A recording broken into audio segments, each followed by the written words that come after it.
ময়ে ময়ে মামা ময়ে ময়ে আমরা কোথায় এসেছি? আমরা আজকে ছাদে এসেছি রৌদ্র পোয়াতে, কারণ অনেক দিন বাদে আমাদের এখানে রৌদ্র উঠেছে। আর ছাদে কে আছে আমাদের সাথে? কে আছে? কে আছে? আর ছাদে আমাদের সাথে আছে আমাদের বাড়ির সব থেকে বড় মহারাজ, গোল্ডি মহারাজ। আর এই দেখো মাম্মামকে দেখে গোল্ডি একবার ওইদিকে যায়, একবার মাম্মামের দিকে আসে। মানে ও কি করবে সেটাই বুঝতে পারছে না ও। মানে ফার্স্ট টাইম এত সামনাসামনি থেকে মাম্মামকে দেখছে। মানে গোল্ডির শিকার হয়ে যাচ্ছে অলরেডি। আর অ্যাকচুয়ালি কি জানো, যারা যারা আমাদের বাড়িতে আসে তারা অবশ্যই জানো গোল্ডি কিরকম মানুষ একজন।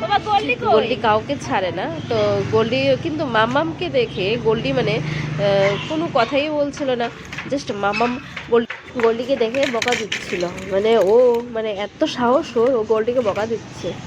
দেখো অবস্থা, দেখো ওর।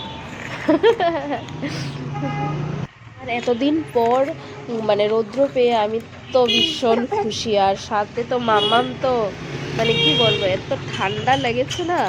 গোল্ডি দেখো আমার ক্যামেরার দিকে এসে বসে আছে, মানে ওর হিংসে হচ্ছে। আমি মাম্মামকে আদর করছি তো গোল্ডিও এসে এখানে আমার সাথে এসে বসে আছে, মানে গোল্ডিকেও আদর করতে হবে। দেখো একদম আমার কাছ থেকে যাচ্ছে না, আমি যতবার ওকে সরিয়ে দিচ্ছি ততবার ও আমার সাথেই এসেছে। গোল্ডির একটা সংক্ষিপ্ত বিবরণ আমি দিয়ে দিই। ও এতই হিংস্র যে আমার শ্বশুর মশাই ওকে একটা ছাদ মানে একদিকে রাস্তা পুরো ওর নামে লিখে দিয়েছে।